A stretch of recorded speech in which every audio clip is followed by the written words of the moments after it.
Assalamualaikum warahmatullahi wabarakatuh, Pak Kasrani. Waalaikumsalam warahmatullahi wabarakatuh. Selamat siang, Pak. Siang. Gimana kabarnya? Hari ini siapa? Alhamdulillah siang. Alhamdulillah ya. Pak, kita nih mau bertanya-tanya gitu ya. Boleh Pak Kasrani? Boleh. Bapak sebelumnya nih dari kepala sekolah mana ya, Pak? Saya sekolah SD. Alhamdulillah, Masya Allah. Udah lama, Pak? 75? Sudah 8 tahun. Oh, 8 tahun ya. Alhamdulillah, 8 tahun kepala sekolah. Ya, silakan Bu Dewi. Baik Pak Kasrani, mohon izin ya Pak, mohon kesediaan waktunya. Semoga juga nggak ada acara yang mendesak ya Pak. Gini Pak, jadi kan dimainkan salah satu sekolah internasional ya yang saya tahu gitu ya Pak. Nah, kalau menurut Bapak sendiri gitu, kira-kira kasus-kasus apa sih Pak yang mungkin selama ini ada di SD Delima? Kemudian apakah Bapak punya cara khusus gitu mengidentifikasi antara yang kasus yang termasuk dalam dilema etik dan rujukan moral gitu Pak? Terima kasih.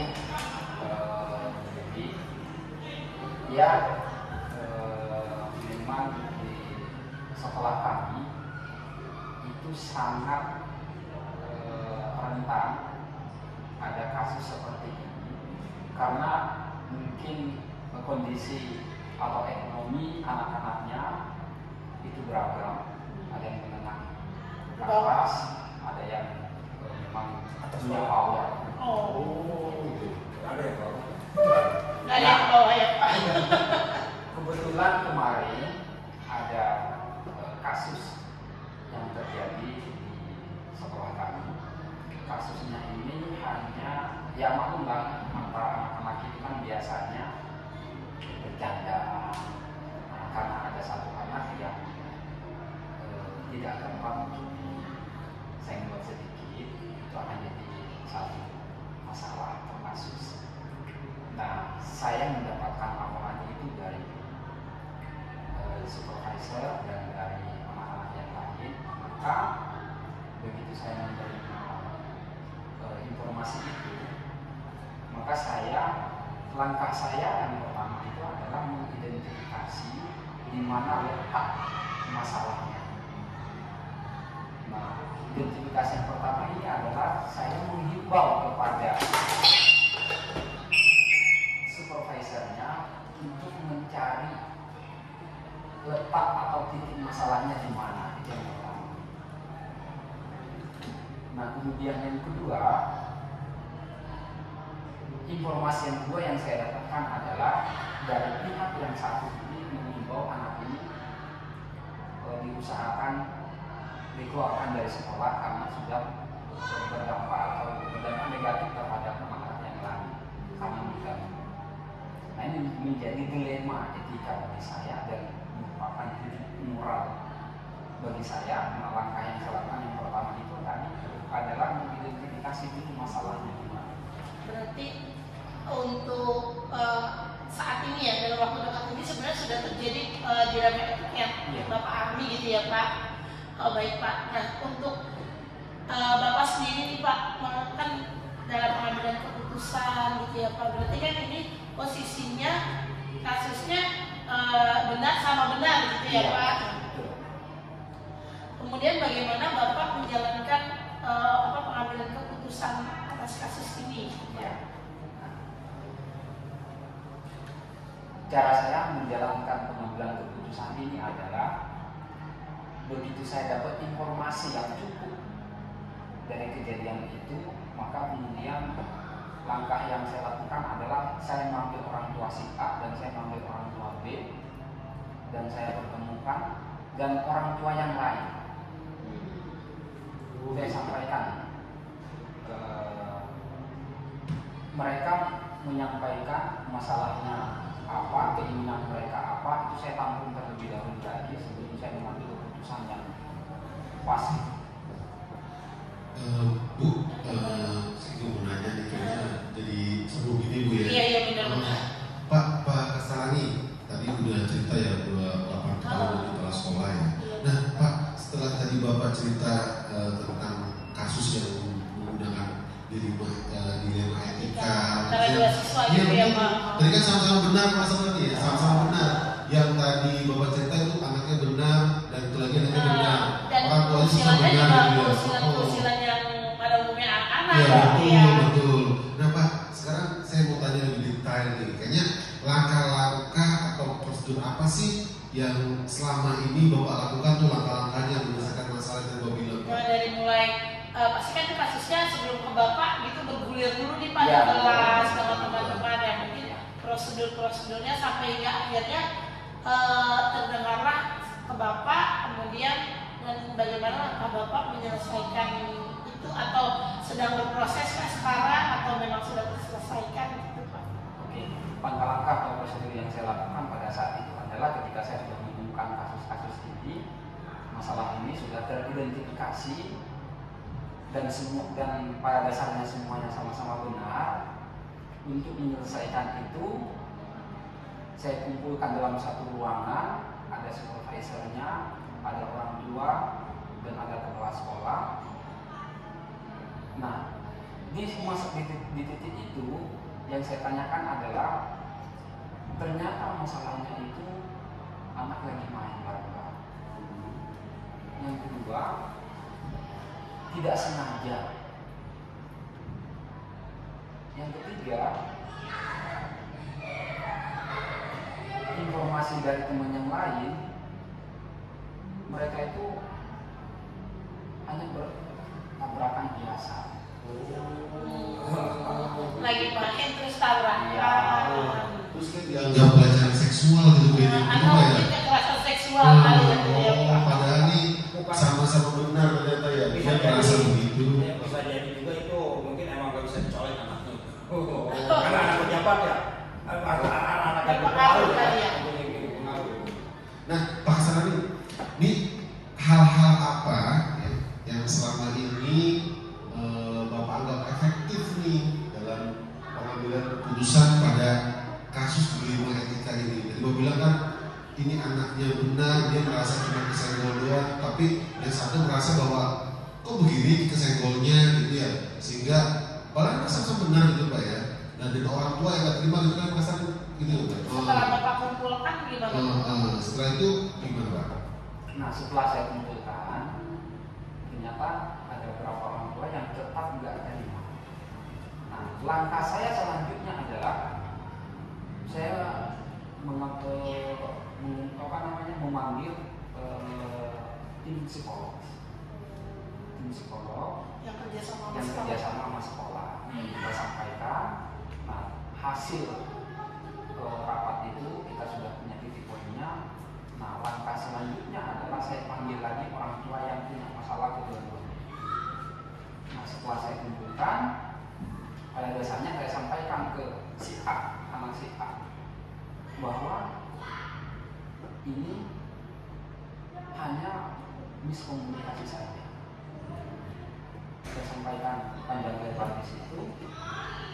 Maka si pihak yang B ini, karena dia merasa anaknya juga benar, disampaikanlah oleh tim psikolog itu bahwa karena anak ibu ini adalah anak yang kinestetik, yang bergerak terus ya. Jadi faktanya ya.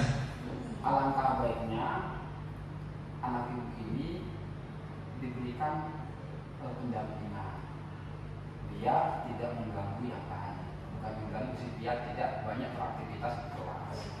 Kami kita sudah temukan solusi antara kedua belah pihak ini, akhirnya saling menerima kelemahan dari anaknya masing-masing.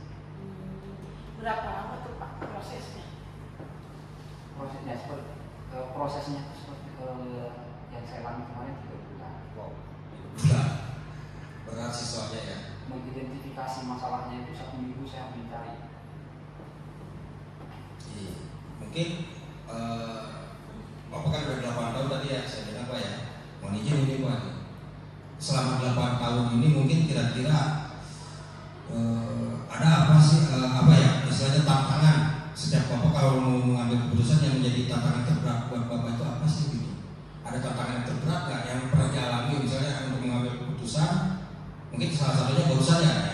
juga itu ya.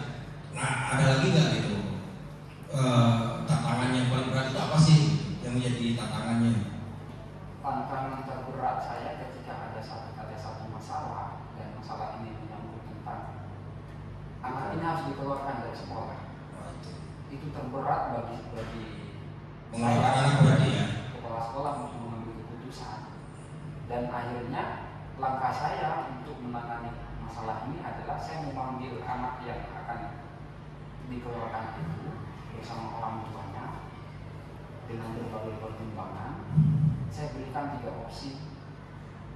Yang pertama itu adalah tetap sekolah di sini, tapi harus ada pendampingan atau kita kenal dengan psikoteacher. Kemudian yang kedua adalah bisa diawasi ketika jam-jam istirahat. Itu sangat relevan sekali, karena nggak mungkin supervisornya akan mengawasi anak-anaknya ketika istirahat. Yang ketiga adalah kalau atau jika ibu tetap tidak menerima bahwa anak ibu ada kinestetik Atau ada kebutuhan khususnya. Kalau dari sekolah saya akan ngasih waktu 3 bulan untuk melihat perkembangan anaknya. Jika dalam 3 bulan itu ternyata masih mengalami kejadian-kejadian yang kurang berkenan bagi kita, mau nggak mau dengan terpaksa sekolah akan mengambil keputusan terakhir, yaitu pindah sekolah. Itu sudah keputusan akhir. Jadi memang paling baik terberat itu untuk mengeluarkan siswa Pak ya. Jadi semaksimal mungkin mempertahankan siswa tetap untuk belajar. Bapak kalau misalnya menemukan kasus Pak ya, atau masalah ya, itu Bapak ada jadwal tersendiri atau misalnya ada kasus langsung diselesaikan, atau memiliki nanti misalnya ada kasus ditunda dulu, nanti misalnya ada jadwal tertentu untuk menyelesaikan masalah itu, atau pas ada kejadian langsung diselesaikan Pak? Iya. Begitu saya dapat informasi langsung ke saya akan langsung konfirmasi ke supervisor. Sesuai prosedurnya harus ke supervisor. Jika supervisor tidak bisa menyelesaikan itu, maka baru saya mengambil langkah. Itu prosedur yang saya lakukan. Jadi memang ada kasus langsung diselesaikan Pak ya? Langsung diselesaikan.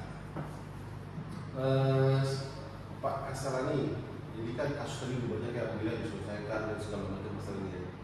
Nah, sekarang adakah nih ya seseorang atau faktor-faktor gitu ya yang selama ini mempermudah? Jadi adakah teman-teman Bapak gitu ya yang mempermudah atau faktor lain yang mempermudah Bapak di dalam pengambilan keputusan kasus-kasus di etika? Jadi Bapak bilang tuh yang tadi apa kaya dan miskin, ya maaf gitu ya, nggak kaya miskin juga ya, cuma yang satu punya pengaruh dan tidak berpengaruh gitu ya. Sehingga pusatnya bingung nih harus bagaimana, karena tuh sama-sama benar gitu ya. Nah sekarang apa sih Pak, ada nggak sih faktor-faktor atau seorang yang membuat kasus ini dipermudah gitu? Kira-kira bagaimana Pak? Silakan. Faktor yang mempermudah saya itu satu adalah teman-teman di sekolah itu saling menguatkan, bersinergi. Berapa namanya, berkontribusi, Berkolaborasi. Oh iya. Saling berkolaborasi, jadi komunikasinya intens. Ketika ada satu masalah saja itu maka segera kita akan kita langsung kita selesaikan. Bukan akar masalahnya untuk mencarikan solusi. Nah, Bapak sendiri nih Pak, dengan kepala sekolah yang sudah menjabat selama 8 tahun gitu ya Pak, berarti kan menemukan berbagai macam kasus baik itu di domain etik maupun rujukan moral. Nah, dari Bapak sendiri, kira-kira pembelajaran, terutama mungkin khususnya kasus yang sedang berlangsung, yang akhir-akhir ini berlangsung ya Pak berarti ya. Nah, masih hangat. Nah, dari kasus itu pembelajaran apa yang Bapak petik dari pengalaman Bapak dalam mengambil sebuah keputusan atas sebuah masalah. Iya. Di lembaga manapun kita bekerja pasti selalu ada permasalahan yang terjadi. Betul. Apalagi kita dalam dunia pendidikan. Betul sekali. Yang kedua, bagaimana bisa menjalani tantangan yang kita hadapi ini adalah kita selalu menjalin komunikasi intens dengan teman sejawat kita. Yang kedua, kita komunikasi baik dengan stakeholder yang ada di sekolah, baik terhadap warga sekolahnya, baik dengan orang tua, komunikasinya baik dengan pimpinan kita yang di atas, terutama karena kita diangkat oleh yayasan, maka komunikasi intens dengan yayasan itu yang menjadi faktor mendorong saya untuk selalu semangat jika ada permasalahan yang ada di sekolah. Berarti pengalamannya lebih ke komunikasi ya Pak, komunikasi, kolaborasi untuk menyelesaikan sebuah masalah ya Pak, dan untuk keberlangsungan aktivitas sekolah, sistem sekolah gitu ya Pak. Baik, gimana Pak John? Mungkin Masya Allah Pak, terima kasih ya Pak. Kita dapat pencerahan nih, pencerahan ternyata dalam penyelesaian kasus di sekolah yang internasional ya Bu ya, nggak tanggung ya. Ternyata sama Bu, kalau kita di negeri juga permasalahannya meskipun internasional dari negeri itu Cuma sama ini ya. psikolognya mungkin lebih terampil ya Pak, lebih handal, lebih profesional ya. bukan bedanya kalau itu kan pengaruh, kalau kita ekonomi dan Iya.